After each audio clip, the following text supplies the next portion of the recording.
आदाब, कैसे हैं? मामू की बैठक में एक मर्तबा फिर खुशामदीद। तो फिर कैसा रहा ये हफ्ता आपका? वीकेंड आ गया, वीकेंड आ गया तो मामू भी आ गए।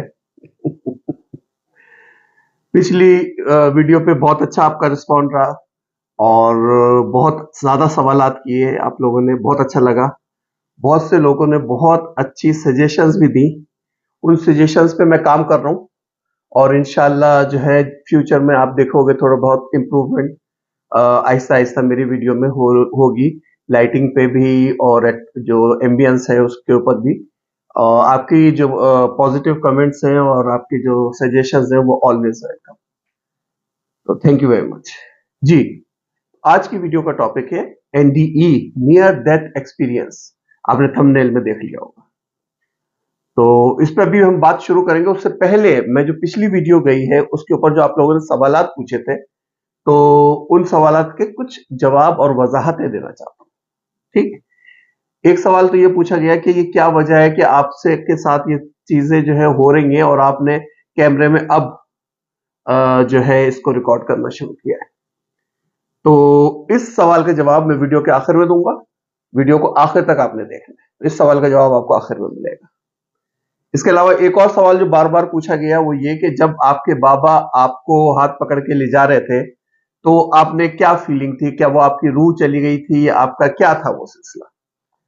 तो इस चीज को जो है मैं थोड़ा सा एलिब्रेट करूंगा, क्योंकि ये चीज जो है आपका कॉन्सेप्ट जो है वो खोलेगी कि जो आउट ऑफ बॉडी एक्सपीरियंस है वो होता क्या है। वो असल में हर एक इंसान को होता है, लेकिन किसी किसी को उस चीज का इदराक होता है, किसी को इदराक नहीं हो पाता। होता हर एक को है, क्योंकि सोते सब हैं और अल्लाह के इज़्न से सबकी रूह परवास करती है सोते टाइम। तो लेकिन इदराक जो है वो कुछ कुछ लोगों को। तो सवाल यही पूछा गया कि आपके वालिद जब आपको लेके गए तो वो आपका हाथ पकड़ के, तो आपकी रूह गई या आप क्या गया? आप इस चीज को समझे कि हमारे जो है बॉडी है, फिर हमारा जो है स्पिरिट है और फिर सोल है। इस चीज को बड़ा क्लियर समझे। हम लोग क्या समझते हैं, स्पिरिट और सोल को दोनों को एक जैसा समझ लेते हैं, जो कि एक जैसी चीज नहीं है। ठीक है, सोल जो है वो रूह है, स्पिरिट जो है वो नफ्स है, और बॉडी तो आपको बॉडी पता है मिट्टी है। ठीक है, अच्छा ये नफ्स जो है ना, इसके ऊपर मेरे बड़े भाई साहब जनाब महमूद हुसैन साहब बहुत एक्सपर्ट है इसके ऊपर, लेकिन थोड़े से इंट्रोवर्ट है। मैं कोशिश करूंगा किसी दिन उनको जो है वो लाइव लूं या फिर उनके साथ एक पॉडकास्ट करूं जिसके ऊपर वो उनसे नफ्स के बारे में सवाल पूछूं। वो बहुत अच्छी तरह से एक्सप्लेन करेंगे, लेकिन जितना कुछ मैं समझ पाया तो वो उसके बारे में मैं आपको बताता हूँ। नफ्स जो है वो असल में क्या है कि एक एक समझ लें हमारा एक ऑरा है या इलेक्ट्रोमैग्नेटिक जो है एनर्जी है, या इसको और आसान जबान में मैं कहूं तो हमारा हमजाद है। हमजाद आप कॉमन समझ गए होंगे, हमजाद का मतलब क्या है। तो इंसान है, इसके जिस्म, हमजाद है और रूह है। ठीक है, अब जब इंसान सोता है तो उसकी बॉडी से उसकी रूह निकाल ली जाती है। तो इसका मतलब है रूह तो नहीं है, रूह कुछ और चीज है। अब रह गया क्या? नीचे सोता हुआ जिस्म और उसका नफ्स। तो नफ्स जो है वो असल में क्या है? आग से बना हुआ शैतानी है। तो नफ्स जो है वो निकलता है बॉडी से। अब नफ्स जब बॉडी से निकलता है तो उसका जो फिजिकल टच होता है वो भी आप फील कर सकते हो। नफ्स का फिजिकल टच फील हो सकता है। तो हमारे एक मेंबर हैं, बहुत ज्यादा सवालात करते हैं, MKS साहब। आप समझ लें कि फिजिकल जो है टच नफ्स का फील किया जा सकता है। तो इसका मतलब क्या है कि कोई चीज वर्चुअल नहीं है, वो फिजिकल आप फील करते हैं सारा कुछ। तो अब जब फिजिकल आप फील करते हैं तो उसका मतलब ये है कि वो नफ्स जो है वो आपका, वो मेरे वालिद साहब के साथ वो नफ्स गया।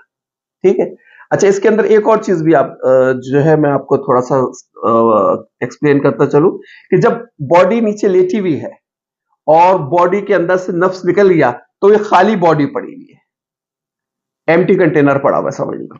ठीक है, अब क्या है कि उस खाली बॉडी के अंदर शयातीन तो चारों तरफ घूम रहे हैं। मैंने आपको लास्ट वीडियो में भी बताया था, इतना शोर है और इतनी मखलूक है कि हम अगर इदराक हो जाए तो हम बेचैन हो जाए, हमसे चैन ना आए, इतनी है। तो क्या होता है, कोई ना कोई खाली बॉडी के ऊपर आके कोई भी किसी किस्म की जो शयातीनी जो है वो उसके अंदर समा जाता है। अब सुबह के वक्त जब हमारी रूह वापस आती है तो हम एक डिफरेंट तरह की पर्सनैलिटी होते हैं। अक्सर आपने सुना होगा कि लोग शिकायत करते हैं कि हमारा बच्चा जो है उसकी आवाज चेंज हो गई, हमारे बच्चे के अंदर पता नहीं या बच्ची के अंदर बहुत ही ज्यादा कुव्वत आ गई, ये तो इतना स्ट्रांग नहीं है लेकिन अब इतनी कुव्वत दिखा रहा है। तो असल में क्या होता है कि उसको वो एक्सपीरियंस हो रहा होता है, उसका नफ्स चेंज हो चुका होता है रूह आने के बाद। तो ये चीज को आप ध्यान में रखें कि कोई जो है जिन्नात या जिसे कहना चाहिए कोई रूह या कोई भूत या कोई मौक्कल मेरे कब्जे में नहीं है, हरगिज भी नहीं है। हाँ ये है कि अल्लाह के इज़्न से मैं ओबीई जब मैं कंसंट्रेट करता हूं तो मैं कर सकता हूं। ये चीज अल्लाह ताला की तरफ से मुझे अता की, ठीक है। तो इसमें जो है वो मैं खास सर्कमस्टेंसेस में जाके मैं ओबीई कर पाता हूं। तो अभी जो है इस चीज को आप समझ गए, बॉडी, सोल एंड स्पिरिट। और इसको थोड़ा सा और जो है मैं और आपको एक्सप्लेन करूं कि बॉडी तो मिट्टी हो गई, सोल लाइट हो गई, लाइट हो गई या वेव समझ लें आप, और नफ्स जो है वो आग है, वो शैतानी कुव्वत। अब आपने अक्सर सुना होगा कि नफ्स अम्मारा, वो नफ्स जो आपको बुराई करने पे की तरफ माइल करता है। नफ्स लव्वामा जो बुराई से मलामत करवाता है। नफ्स मुतमइन्ना और तरह तरह के नफ्स हैं। ये असल में इसको दूसरे अल्फाज में कहें कि आपका जमीर, आपका कॉन्शियस, ये वो चीज है जो आपके अंदर होती है, वो आपको मलामत कर रही होती है कि आप गलत काम कर रहे हो, ये मत करो। तो ये चीज जो है वो नफ्स है। इसके ऊपर मजीद जो है वो मैंने आपको बताया कि अपने भाई से मैं जब बात करूंगा तो कोशिश करूंगा कि उनकी वो वीडियो जो है रिकॉर्ड करूं और आपको जो है इस पे जो है चैनल पे दिखाऊं उसको, ठीक है। और उनसे रिक्वेस्ट भी है क्योंकि वो ये वीडियो देख रहे होंगे कि वो थोड़ा मुझे टाइम दे और जो है मुझे इस मौजू के ऊपर जो है थोड़ा सा और जो है एजुकेट करें। चले तो फिर आज के मौजू के ऊपर जाते हैं। आउट ऑफ बॉडी एक्सपीरियंस तो हमने पिछली दफा कहा था और इस दफा है near death experience, NDE, near death experience. ये क्या होता है?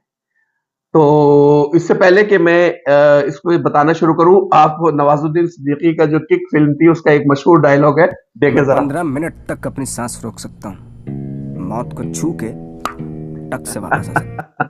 देखा आपने? तो इसको मैं अपना जो ये वाकया सुनाऊंगा, इसको सुनने से पहले आप ये समझ लें कि ऐसा हरगिज नहीं है कि मैंने कोई मौत के फरिश्ते को धोखा दे दिया, उसको डॉज दे के आ गया या कुछ ऐसा नहीं है। जिस वक्त मेरा लिखा हुआ है, जिस वक्त मेरी रूह कब्ज होनी है उसी वक्त ही होगी। लेकिन उस लेवल तक इंसान कभी कभी पहुंच जाता है कि जब उसको मौत सामने नजर आने लगती है, ठीक है। अब ये मैं वाकया आपको सुनाता हूं अपना। इस तरह से मुझे एक्सपीरियंस जो है कई हो चुके हैं, लेकिन आज सिर्फ मैं एक ही वाकया सुनाऊंगा आपको, ज्यादा वाकया नहीं सुनाऊंगा क्योंकि मैं नहीं चाहता कि आप किसी किस्म के जो है ना घबराहट, परेशानी और जो है एंजाइटी में चले जाएं। तो आज का वाकया जो है वो है 24 मई 24 मई 2012 का।